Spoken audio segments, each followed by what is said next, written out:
E aí pessoal, tudo bem? Eu sou a Carla Larissa e este é o nosso canal Coisas de Arquitetura e Urbanismo. Continuando nossa viagem pelo mundo grego, hoje nós falaremos do período pré-clássico e das nomenclaturas que surgiram no período clássico. Vamos lá?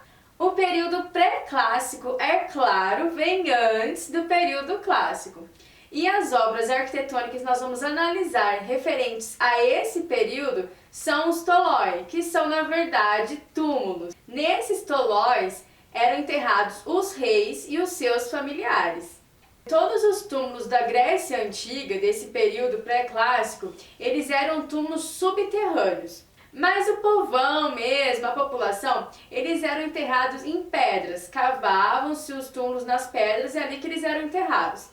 Já os reis e os seus familiares eram cavados túmulos nas encostas. Eram subterrâneos também, só que tinham um cuidado a mais com os túmulos deles. Tinha uma preparação, uma construção para os túmulos deles. Então vamos analisar a planta desse tolói. Ela é composta por 3 elementos: o dromos, o estômio e o tolos. E algumas ainda têm um elemento a mais. O dromos é um corredor horizontal de blocos alinhados de pedras que davam acesso ao túmulo. O estômio é uma entrada um pouco mais profunda, guardada por uma porta, logo após o dromo. E o tolos é o espaço arredondado principal ali do túmulo. Em alguns túmulos havia também uma câmara funerária adicional. O interior do tolos, ele se assemelha bastante com uma cúpula, já que eram formados por tijolos horizontais dispostos em curva de forma gradual da base ao topo. Depois que já estavam prontos, eram jogados terra sobre essa cúpula e dessa forma o túmulo ficava subterrâneo. Dentro das ruínas das cúpulas foram encontrados parafusos de bronze, o que foi possível deduzir que esses túmulos eles eram bem decorados, que esses parafusos serviam para segurar rosetas ou estrelas de bronze que decoravam todo o ambiente. E se deduz isso porque a superfície do túmulo elas eram decoradas. As paredes e o teto da câmara lateral eram cobertos com blocos de pedra e decorados com espirais, rosetas e outros motivos populares ali da Grécia. Há também vestígios de pinturas coloridas nesses túmulos. Uma criação muito interessante dos gregos é o triângulo de arrimo. Nessa imagem podemos ver claramente esse triângulo de arrimo. Ele absorvia todo o peso que era depositado sobre a porta, aliviando assim essa viga horizontal, que recebe o nome de lintel. Em alguns tolóis, esses triângulos eram preenchidos com painel esculpido. A gente sabe que a criação do arco é atribuída aos romanos. Mas vocês não acham que os gregos chegaram muito perto ao fazerem a cúpula e esse triângulo de arrimo? Eu acho que foram eles quem deram uma dica para os romanos. Gente, vocês lembram do vídeo anterior que eu disse que houve 2 diásporas gregas? Então, numa dessas diásporas, a segunda delas, que foi o povo que saiu ali da Grécia e se instalou na Península Itálica, esse povo é chamado de etruscos. Esse povo também desenvolveu túmulos do tipo do tolói, subterrâneos. Só que eles foram mais além. Eles desenvolveram estruturas de túmulos independentes, construídas sobre a terra. Essas estruturas eram também bem ornamentadas. Vocês vão ver que tudo que a gente for falar dos gregos, a gente vai falar assim, ó, era ornamentada. Porque os gregos prezavam muito pela beleza, pela perfeição, pela estética. Eles são os reis da perfeição. Entrando no período clássico, vamos então primeiro definir a nomenclatura de todas as partes do templo, porque os templos são as obras de maior destaque dos gregos, para que quando a gente falar, vocês já sabem de que parte do templo nós estamos nos referindo. Inicialmente, os templos eram construídos meio que baseado nas cabanas que os gregos tinham, então a fórmula dele era mais simples. Com o passar do tempo, os templos foram evoluindo e surge então um novo modelo de construção, agora com peristilo. O peristilo é um pátio rodeado por colunas, ou também pode ser colunas que rodeiam uma edificação.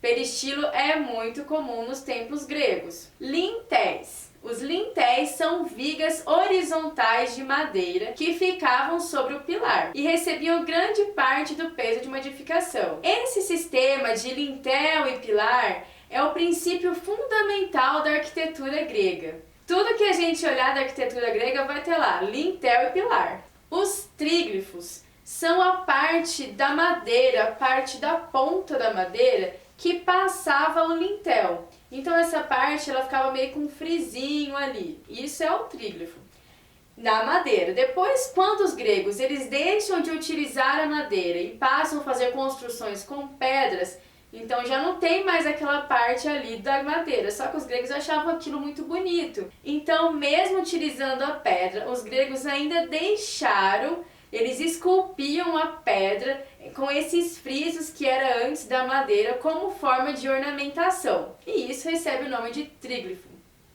Intercolúneo. Intercolúneo é o nome mais fácil de decorar.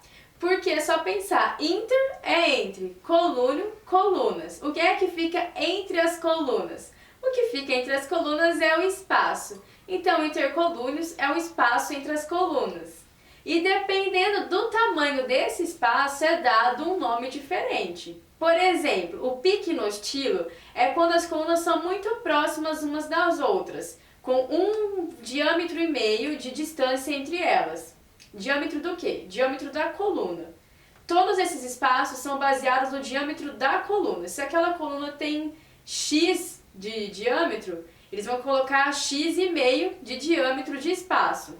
Isso é o picnostilo. O sistilo tem 2 diâmetros de espaço entre as colunas. O eustilo tem 2,25 de diâmetro. O diástilo tem 3 diâmetros. E o areostilo são quando as colunas estão mais afastadas, com 4 diâmetros. E nós estamos falando de quem? Dos gregos, os que prezam pela perfeição. Então, para ficar uma simetria perfeita entre a coluna e o espaço, eles usavam justamente o tamanho da coluna para calcular aquele espaço, para que tudo ficasse perfeito e harmonioso.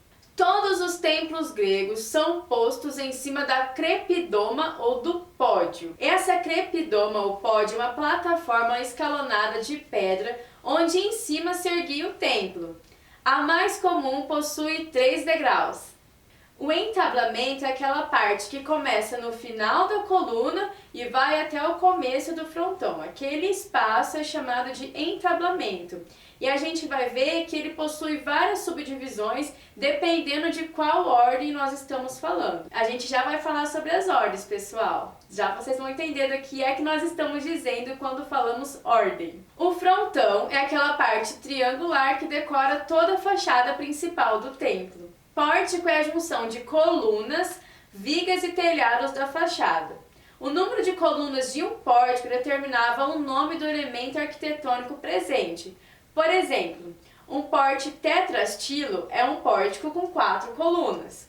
Um pórtico hexastilo é um pórtico com 6 colunas. Essa forma com 6 colunas é a mais comum ali da Grécia, dos templos gregos. A maioria deles tem 6 colunas. O octostilo é com 8 colunas, que é mais raro, por exemplo, o Paternon é bem mais raro com 8 colunas. E o decastilo, que tem 10 colunas. As plantas dos templos gregos, elas são bem meio que parecidas assim. A planta básica a gente tem ali um templo de forma retangular, cercado por colunas, tanto na frente quanto do lado. A maioria deles, tem alguns que não tem do lado, mas são mais raros. A maioria dos templos, então, é uma planta retangular com colunas cercando ele. Essas colunas é chamada de peristilo, lembram? As plantas recebiam cada uma um nome de acordo com a quantidade de colunas que elas possuíssem.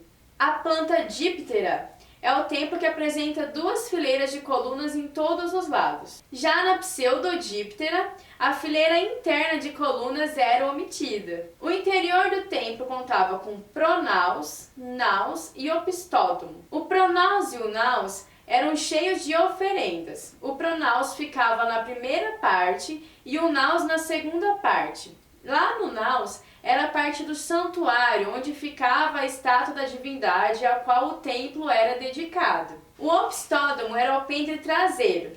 Servia como tesouro e às vezes era protegido por portão de bronze. E ali dentro do templo, ele era bem mais simples do que o exterior.